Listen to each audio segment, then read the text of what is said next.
गरीब माँ के पनीर के समोसे।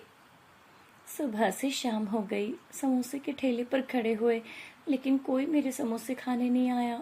लगता है आज रात भी अपने घर वालों को यही समोसे खिलाने पड़ेंगे। कमला ये बोलकर उदास हो जाती है क्योंकि सुबह से शाम हो चुकी थी, लेकिन कोई भी उससे आलू के समोसे खाने नहीं आता। जब वो अपना ठेला लेकर जा रही होती है तो श्यामलाल, जो कि पाव भाजी का ठेला सामने लगाया करता था, वो बोलता है, अरे वो कमला, औरतों के बस की बात नहीं होती ठेला चलाना। ये काम आदमियों को ही शोभा देता है। औरतों को तो बस हंसकर ग्राहकों को बुलाना आता है, लेकिन असली स्वाद तो बस आदमियों के हाथों में ही होता है। श्यामलाल, तुम्हें थोड़ा सोच समझ कर बोलना चाहिए। तुम्हारी खुद की 4 लड़कियां हैं, फिर तुम लड़कियों को लेकर ऐसी सोच कैसे रख सकते हो? अरे लड़का हो या लड़की, दोनों एक बराबर होते हैं। अगर दोनों एक बराबर होते तो तेरे ठेले पर भी मेरे ठेले जितनी कमाई होती। आई बड़ी मुझसे मुकाबला करने वाली, चली जाए यहाँ से। कमला ये सुनकर उदास हो जाती है और वो श्यामलाल से बहस करना उस समय सही नहीं समझती और वहां से चली जाती है। जब वहां से वो अपने घर आती है तो उसकी बेटी रिया और मानवी उसके गले लग जाती हैं। आज तो आपको आने में बहुत देर हो गई माँ। हाँ माँ, दादी ने खाना बनाकर रख दिया है और दादी बोल रही थी कि हम खाना खाकर सो जाएं, लेकिन हमने बोल दिया कि हम तो माँ के साथ ही खाएंगे। माँ, हमारे लिए समोसे लाई होगी ना? मानवी, माँ रोज समोसे बचाकर थोड़ी लाती है। जब माँ के समोसे नहीं बिकते तो माँ समोसे बचा कर लाती है। आज तो माँ के सारे समोसे बिक गए होंगे। कमला ये सुनकर उदास हो जाती है। नहीं रिया, आज भी मेरे समोसे नहीं बिके हैं और बहुत सारे समोसे बचे हैं। अगर तुम्हें समोसे खाने हैं तो तुम समोसे खा सकती हो। मुझे माँ के समोसे बहुत पसंद है, मैं तो पूरे 4 समोसे खाऊंगी। इसके बाद कमला हाथ मुंह धोकर सबके साथ खाना खाने बैठ जाती है।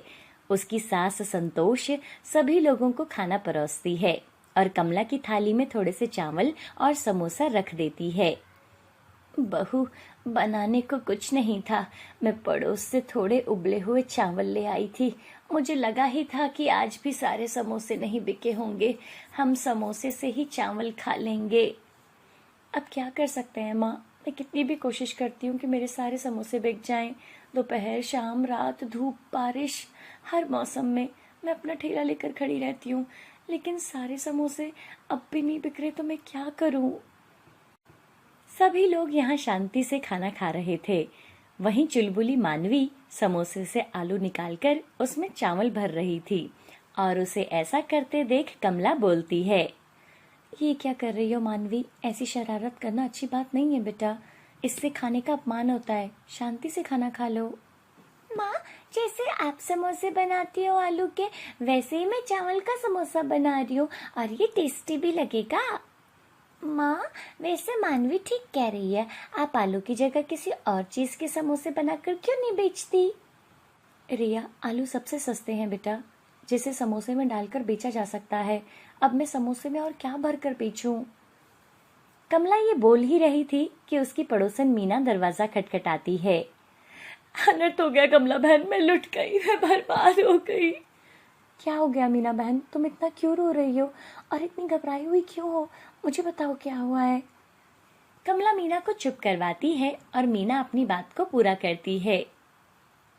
बहन, तुम तो जानती हो मेरे पति शहर में काम करते हैं और शहर से ही घर का सारा खर्चा भेजते हैं, लेकिन मेरे पति का शहर में एक्सीडेंट हो गया है और उनकी चिट्ठी आई है कि मैं उनकी देखभाल के लिए शहर आ जाऊं। अब मैं शहर जा रही हूँ। मेरे सास ससुर बहुत बूढ़े हैं और वो मेरी गाय की देखभाल नहीं कर पाएंगे। मैं चाहती हूँ कि तुम मेरी गाय को संभाल कर रख लो। मीना, तुम बिल्कुल फिक्र मत करो मेरी बहन, अगर एक पड़ोसी दूसरी पड़ोसी के काम नहीं आएगा तो कौन आएगा? और तुम मेरी पड़ोसन नहीं, मेरी बहन जैसी हो।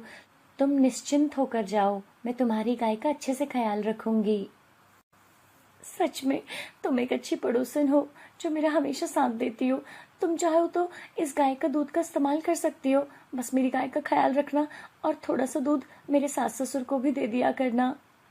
तुम बिल्कुल फिक्र मत करो, मैं इस गाय का अच्छे से ख्याल रखूंगी और तुम्हारे सास ससुर को भी दोनों समय की रोटी सब्जी मेरे घर से चली जाएगी।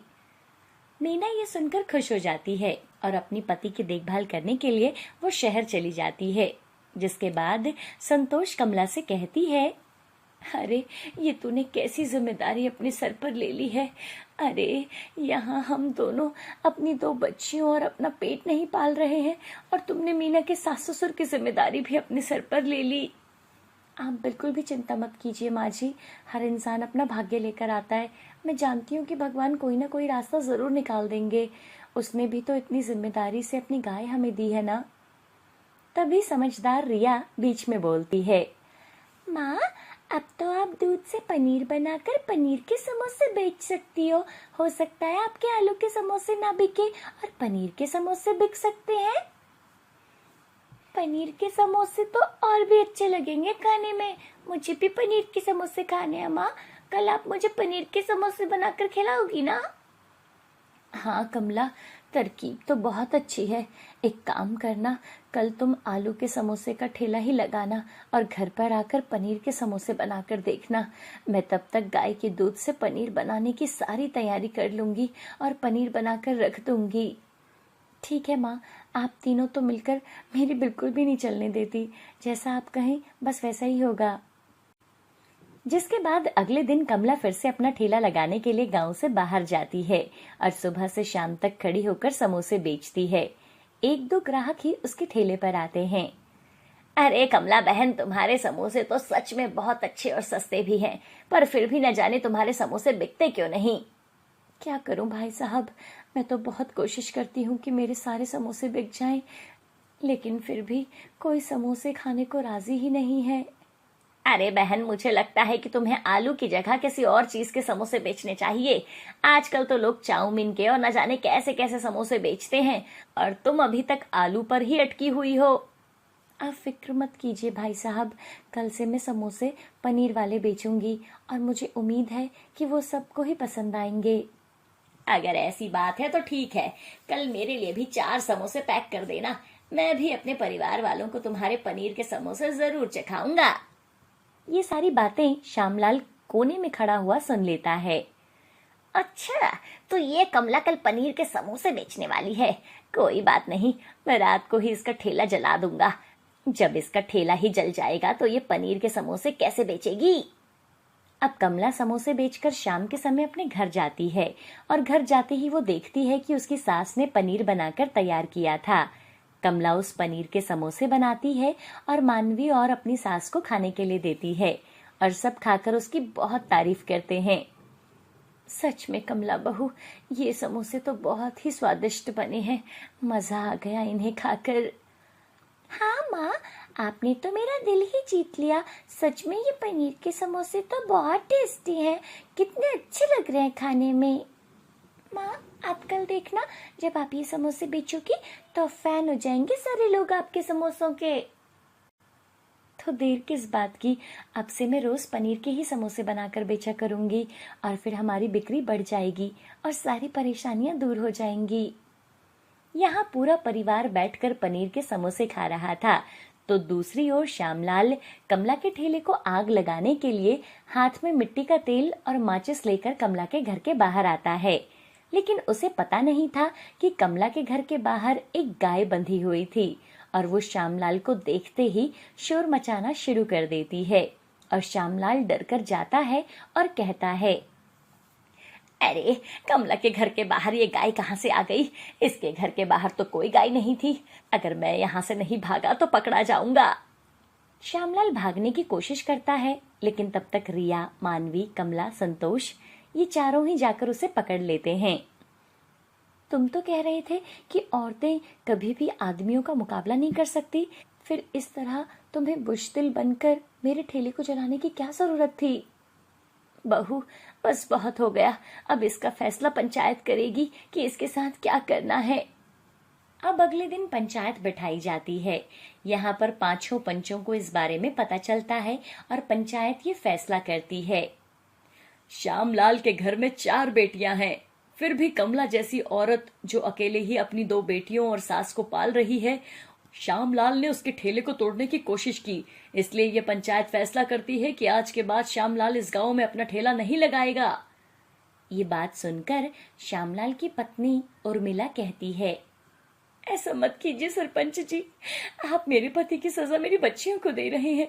अगर मेरा पति ठेला नहीं लगाएगा तो मेरी 4 बच्चियों का क्या होगा। उर्मिला ये बोलकर रोने लगती है। कमला अकेली अपनी 2 बेटियों को पाल रही थी, इसलिए वो उर्मिला का दुख अच्छे से समझती थी और वो पंचायत से कहती है, कोई बात नहीं सरपंच जी, मैं श्यामलाल को माफ करती हूँ। उसे भी याद रहेगा कि उसने कितना बड़ा पाप किया था और फिर भी एक औरत ने उसे माफ कर दिया। अब श्यामलाल को सच में अपनी गलती का एहसास हो जाता है और वो कमला के पैर पकड़ लेता है। मुझसे बहुत बड़ी गलती हो गई बहन, जो मैंने तुम्हारे साथ बुरा करना चाहा। तुम चाहो तो मुझे और मेरे पूरे परिवार को सड़क पर ला सकती हो, लेकिन तुमने फिर भी मुझे एक मौका दिया। तुम सच में महान हो। लेकिन इसी के साथ ये पंचायत एक और फैसला करती है कि अब श्यामलाल को एक गाय खरीदकर कमला को देनी होगी, ताकि कमला अपने परिवार का अच्छे से भरण पोषण कर सके और फिर कोई श्यामलाल जैसा इंसान उसके घर पर कुछ गलत करने आए तो दूसरी गाय भी शोर मचा दे। सरपंच की ये बात सुनकर सब लोग हंस पड़ते हैं और श्यामलाल एक गाय खरीदकर कमला को देता है। अब कमला के पास 2 गाय थी। कमला मीना के सास ससुर का अच्छे से ख्याल रखती थी और अपनी दोनों गायों का भी। वो उनसे दूध निकालकर पनीर बनाकर बाजार में पनीर के समोसे बेचने लगती है। गांव में पनीर के समोसे बनाने वाली अकेली कमला है, इसलिए उसके समोसे बहुत बिकते थे और वो परिवार का पालन पोषण बहुत अच्छे से कर पा रही थी। पानी पूरी 10 रुपए में 4 पानी पूरी, एक बार खाओगे तो बार बार आओगे। ओ पानी पूरी वाली, जल्दी निकल यहाँ से अपना ठेला लेकर। पता नहीं है क्या यहाँ ठेला लगाना मना है। साहब, अभी तो मेरी बोनी भी नहीं हुई है, कुछ देर मुझे पानी पूरी बेचने दो। अरे एक बार बोल दिया तो समझ में नहीं आता क्या? अभी तुझे बताता हूँ मैं। हवलदार उसके ठेले पर जोर जोर से डंडे मारने लगता है और सुमन के ठेले से सामान नीचे गिरने लगता है। माफ कर दो साहब, मैं भी यहाँ से चली जाती हूँ। और सुमन वहाँ से चली जाती है। जब सीधी उंगली से घी ना निकले तो उंगली थोड़ी टेढ़ी करनी ही पड़ती है। एक आदमी हवलदार के पास आता है। अरे वाह, अच्छा सबक सिखाया साहब आपने। कल इसकी वजह से कोई मेरे पास पानी पूरी खाने नहीं आया था। और इसीलिए तुम्हारे कहने पर मैंने इसे यहाँ से भगा दिया। आज के बाद ये इस बाजार में तो दिखाई नहीं देने वाली। सुमन रोते रोते अपने घर पहुंचती है। हवलदार ने उसके ठेले का सारा सामान गिरा दिया था। आज वो खाली हाथ ही घर वापस लौटी थी। क्या हुआ माँ, आप रो क्यों रही हो? आपको किसी ने मारा है क्या? कुछ नहीं बेटा, वो बस आंख में कचरा चला गया था। नहीं माँ, आप मुझे झूठ बोल रही हो। मैं ना अब 10 साल की हो चुकी हूँ, आप मुझे बेवकूफ मत समझो। तू तो सच में बहुत बड़ी है। अच्छा ये बता, आज स्कूल में क्या पढ़ाया टीचर ने? आज टीचर ने कहा है कि अगर कल मैं स्कूल की फीस लेकर नहीं गई तो वो मुझे स्कूल से निकाल देगी। तू चिंता मत कर बेटा, मैं कल खुद तेरे साथ चलकर फीस जमा करवा दूंगी। माँ, मैं पढ़ लिख कर बहुत पैसे कमाऊंगी और आपको कोई काम नहीं करने दूंगी माँ। हाँ बेटा, मैं चाहती हूँ कि तू पढ़ लिख कर मेरा और अपने पिता का नाम रोशन करे। सुमन का पति रमेश भी पानी पूरी का ठेला लगाया करता था और लोगों को उसकी पानी पूरी बहुत पसंद थी, लेकिन बीमारी के चलते उसकी मृत्यु हो गई थी। उसके जाने के बाद सुमन और उसकी बेटी मीना ही एक दूसरे का सहारा थे। रमेश के जाने के बाद सुमन ने पानी पूरी का ठेला लगाना शुरू किया, लेकिन उसके पास कुछ लोग ही पानी पूरी खाने आया करते थे। अगली सुबह सुमन मीना के साथ उसके स्कूल जाती है। मैडम, मुझे कुछ समय दे दीजिए, मैं जल्द ही मीना की फीस जमा करवा दूंगी। देखिए, मैं आपकी परेशानी समझ सकती हूँ, लेकिन ये प्राइवेट स्कूल है और आपको तो पता ही है, यहाँ फीस देने में 1 महीने से ज्यादा देरी हो जाए तो बच्चे को यहाँ से निकाल देते हैं और आपने तो पूरे 2 महीने से इसकी फीस जमा ही नहीं करवाई है। मैडम, मैं अपना ठेला बेचकर आपको फीस दे देती हूँ, लेकिन आप मेरी बेटी को स्कूल से मत निकालिए। इस महीने तो आप अपना ठेला बेच देंगी, लेकिन उसके बाद आगे की फीस कैसे देंगी? आप मेरी बात मानो आप ना अपनी बेटी का दाखिला किसी सरकारी स्कूल में करवा दो, कम से कम ये स्कूल तो जाती रहेगी। अभी आपकी स्थिति ऐसी नहीं है कि आप इस स्कूल में अपनी बेटी को पढ़ा सकें। मैडम की बात मानकर सुमन मीना का दाखिला पास के ही सरकारी स्कूल में करवा देती है, पर उसे बहुत दुख था कि अब वो अपनी बेटी को अच्छे स्कूल में नहीं पढ़ा पाएगी।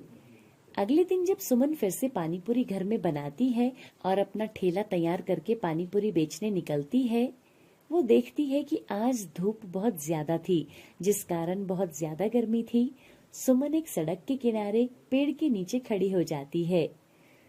यहाँ खड़ी हो जाती हूँ, यहाँ धूप से भी राहत है और यहाँ से गाड़ी से आने जाने वाले लोग जरूर रुककर पानीपुरी खा लेंगे।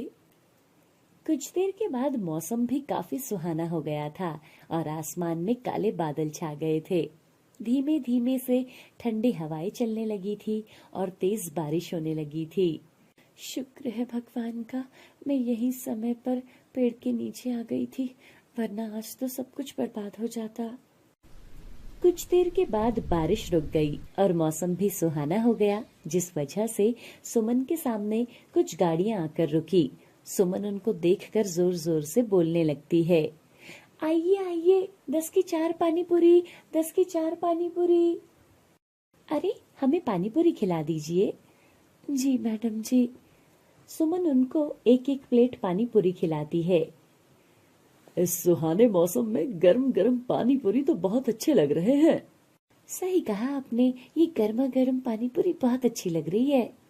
सुमन उनकी बातें सुनकर सोचती है, लग रहा है बर्फ ना डालने की वजह से इन्हें पानी गर्म लग रहा होगा। सुनिए, मेरे लिए एक और प्लेट लगाइए, न जाने फिर ऐसे पानीपुरी कब खाने को मिले। वैसे तुम्हारे दिमाग में ये आइडिया कैसे आया कि ठंडे पानी की जगह गर्म पानी वाली पानीपुरी बनाई जाए? अरे मैडम जी, ये तो हमारा खानदानी काम है ना, तो बस वहीं से चलता आ रहा है। अरे वाह, तुम में तो बहुत हुनर है। अब तो जब भी मौका मिलेगा मैं यहाँ जरूर आया करूंगी। वैसे मैं यहाँ से आता जाता रहता हूँ, पर यहाँ मैंने कभी कोई ठेला नहीं देखा। क्या करें साहब, बाजार से हवलदार ने भगा दिया, इसलिए यहाँ पर ठेला लगाना पड़ा, लेकिन अब मैं यहीं ठेला लगाया करूंगी। ऐसे सुमन की आज पहली कमाई हो गई थी।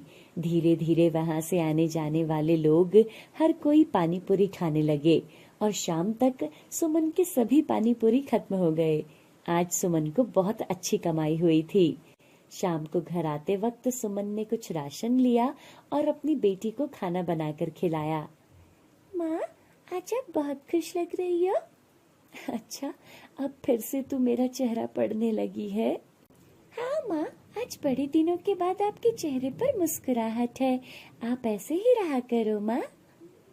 बेटा, आज हमारे सारे पानीपुरी बिक गए, इसलिए आज मैं घर का राशन ला पाई हूँ, लेकिन रोज रोज ऐसे दिन तो नहीं होते ना बेटा। तो जैसे आपने आज पानीपुरी बेचे, वैसे ही कल बेचना। मीना की बात सुनकर सुमन के दिमाग में एक तरकीब आई, क्यों ना मैं अब से गर्म पानीपुरी बनाऊं।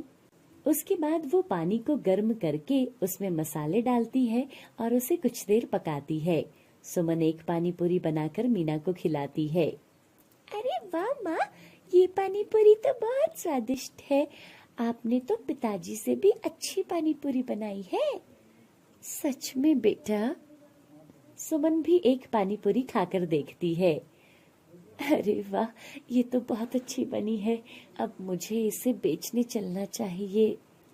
और सुमन उसी पेड़ के नीचे जाकर अपना ठेला लगा लेती है और ठेले के आगे गर्मा गर्म पानीपुरी का बोर्ड भी लगा देती है। अब जैसे ही किसी की नजर गर्मा गर्म पानीपुरी पर पड़ती, वो सुमन के पास पानीपुरी खाने जरूर आते और उसकी बहुत तारीफ करते। अरे बहन जी, मैंने आज तक इतने स्वादिष्ट पानीपुरी नहीं खाए, ये तो लाजवाब है, मुझे थोड़ा और पानी दीजिए, ये बहुत स्वादिष्ट पानी है। और सुमन के ठेले पर भीड़ बढ़ती ही जा रही थी। आज सुमन ने शाम से पहले ही सारी पानीपुरी बेच दी थी। अरे वाह, लोगों को ये पानीपुरी बहुत पसंद आ गई है। अब तो बहुत समय बाकी है, लेकिन सामान खत्म हो गया है। कल से मुझे और ज्यादा पानी पूरी बनानी चाहिए। आज बहुत से लोग तो बिना खाए ही वापस लौट गए। अब सुमन ने अगले दिन बहुत ज्यादा पानी पूरी बनाई और गर्मा गर्म पानी तैयार किया। अगले दिन सुमन जैसे ही अपना ठेला लगाती है, उसके पास लोगों की भीड़ लग जाती है। कुछ लोग तो खाने के बाद घर के लिए भी पैक करवा रहे थे। सुमन पूरी मेहनत से ठेले पर काम करती थी। अब रोज रोज यही सिलसिला चलता जा रहा था और सुमन अच्छे खासे पैसे कमा लिया करती थी। ऐसे ही कुछ ही समय में सुमन पूरे शहर में मशहूर पानी पूरी वाली बन जाती है। एक दिन जब रात को सुमन अपनी बेटी के साथ खाना खा रही थी। माँ, आप अकेले ही ठेले पर काम करती हो? क्या स्कूल के बाद मैं भी आपकी मदद के लिए आया करूँ? नहीं बेटा, तू बस अपनी पढ़ाई पर ध्यान दे। वैसे भी अभी तो तू बहुत छोटी है और अब मैंने ना तेरी पढ़ाई के लिए पैसे जोड़ लिए हैं। अब मैं तेरा दाखिला किसी बड़े स्कूल में करवा दूंगी ताकि तू अच्छे से पढ़ लिख कर हमारा नाम रोशन कर सके। हाँ माँ, मैं जी जान लगाकर पढ़ाई करूंगी। और अगले दिन से फिर से सुमन अपने ठेले पर काम करने लगी। अब सुमन को आवाज लगाने की भी जरूरत नहीं पड़ती थी, बल्कि उसके आते ही लोगों की वहां लाइन लग जाया करती थी। इस बात से बाजार में बैठे पानी पूरी के दुकानदार वाले परेशान होने लगे थे, क्योंकि अब उनके पास बहुत ही कम लोग पानी पूरी खाने जाया करते थे। अरे, ऐसा क्या बवाल बनाती है ये औरत जो सभी इसकी ओर खींचे चले जाते हैं। अरे, तुम फिर से हवलदार को पैसे देकर उस औरत को वहाँ से हटा दो ना भाई। अरे, उसे हटाने के लिए हम दोनों गए थे, लेकिन हमने वहाँ देखा कि वहाँ बड़े बड़े अधिकारी पानी पूरी खा रहे थे और उसकी तारीफ भी कर रहे थे। अगर हमने उससे कोई बदतमीजी की तो बात दूर तक जा सकती है। अब सुमन ने मीना का दाखिला एक बड़े स्कूल में करवा दिया था और अब उसने गर्मा गर्म पानी पूरी के नाम से एक दुकान खोल ली। सुमन के संघर्ष और सफलता की कहानी दूर दूर तक फैल गई और अब सभी लोग उसे गर्मा गर्म पानी पूरी वाली के नाम से जानने लगे।